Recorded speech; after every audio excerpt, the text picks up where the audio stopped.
नमस्कार मित्रांनो, नाव आहे सतीश आणि आपण पाहता सतीश जाधव यूट्यूब चॅनल। मित्रांनो, मला आठवतं आहे की आज आपण करणार होतो नागोठण्याची व्हिडिओ। आपल्या चॅनलवरती आज नागोठणे ब्रिजची व्हिडिओ येणार होती।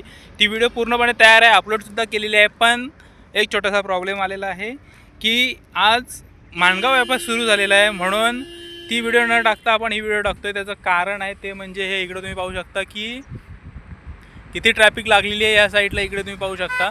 आत्ता आपण माणगावपासून अंदाजे 2 किलोमीटर, 1.5 ते 2 किलोमीटर अंतरावरती आहोत आणि माणगाव शहरापासून इथपर्यंत पुणा रोडला ट्रॅफिक झालेली आहे। आणि इकडे पुढे सुद्धा तुम्हाला दाखवतो मी, माझ्या पाठीमागे जाल तर तुम्हाला समजेल की ही एवढीच नाही, इकडे बरीच लांबपर्यंत ट्रॅफिक लागलेली आहे। त्यामुळे तुम्हाला एक रस्ता दाखवतो, थोडा पुढे जातो आणि की समजेल अंदाजे ट्रॅफिक किती आहे आणि माणगावचा बायपास कशाप्रकारे चालू झालेला आहे तो। तर इकडे तुम्ही पाहू शकता की या साईडला सुद्धा गाड्यांच्या रांगा लागलेल्या आहेत आणि ह्या असं नाही की एक 10 मिनटं 15 मिनटं, जवळजवळ तासभरापासून अशाच रांगा इथपर्यंत आहेत। आणि इकडूनच रस्ता जातो डाव्या साईडला, तो बघा एक गाडीवाला चाललेला आहे तिकडे। सो ती गाडी चालले, तो रस्ता तिकडे पुढे जातो माणगाव बायपासला आणि इकडे हा माणगाव बायपास स्टार्ट होतो पुढे। कंटिन्यू असंच पुढे गेलो तर माणगाव बायपासला आपण जातो। मी पण आता माणगाव बायपासवरतीच आहे। पण प्रॉब्लेम काय आहे माहिती आहे का, लोकांना तिकडे रस्ता दिसला की हा रस्ता माणगाव बायपासने सरळ आपल्या माणगावपासून बाहेर पडता येईल, ट्रॅफिकमध्ये जाता येणार नाही। त्यामुळे लोकांनी चालू केलं आहे तिकडं जायचं। पण पुढे तुम्हाला दाखवतो कशी अवस्था होते पुढे। जर तुम्हाला नीट माहिती नसेल, रस्ते वगैरे, रस्त्याची कामं वगैरे कंप्लीट झाली आहेत की नाही ते माहिती नसेल, किंवा गव्हर्नमेंटने स्वतःहून चालू करण्याच्या अगोदर आपण जेव्हा रस्त्याचा प्रवास करतो तेव्हा कशी अवस्था होते ते मी तुम्हाला पुढे दाखवतो। अगदी एवढा खराब रस्ता ह्या साईडनी पुढे थोडा आल्यावरती।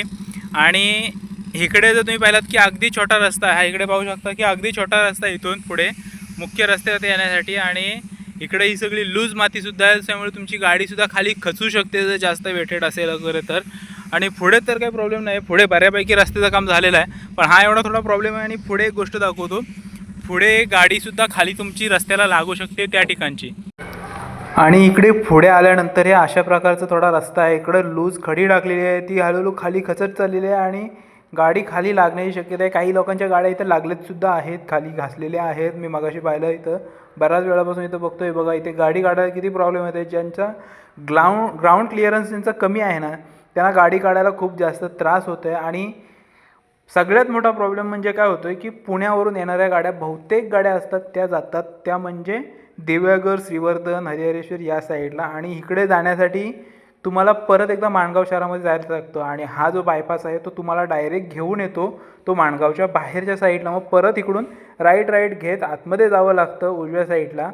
आता इथे ही गाडी उभी राहिलेली, त्यांनी मला विचारलं की दिव्यागरला जायचं। आता दिव्यागरला जायचं त्यांना एकतर गोरेगाववरून जायला लागेल, नाहीतर इकडे उजव्या साईडने परत फिरून आतमध्ये जायला लागेल। त्यांना तेच सांगितलं की तुम्हाला असं जावं लागेल। त्यामुळे जर तुम्ही ह्या रस्त्याने येत असाल तर तुम्हाला त्रास होणारच आहे ट्रॅफिकचा। माणगाव बायपासमधून जे फक्त कोकणात जाणारे आहेत त्यांना फक्त बाहेर निघू शकतात। आता एवढी मोठी बस एवढीशा छोट्या रस्त्यावरनं काढावी लागते यांना।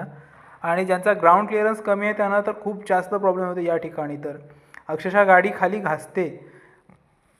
त्यामुळे एकतर तुम्हाला यायचं असेल इकडं, ट्रॅफिक नको असेल तर मंडे टू फ्रायडे या, सॅटर्डे संडे यायचं असेल तर ट्रॅफिकची तयारी करून या, बायपास वापरू नकाच। तर नक्कीच मित्रांनो, तुम्हीसुद्धा असा रस्ता वापरू शकता, पण खूप जास्त रिस्की आहे। अजून कामं चालू आहेत रस्त्याची आणि अनेक ठिकाणी अशा प्रकारची कामं चालूच आहेत आणि चालूच राहणार आहेत, कारण की अजूनसुद्धा रस्त्याचं पूर्ण काम झालेलं नाही आहे।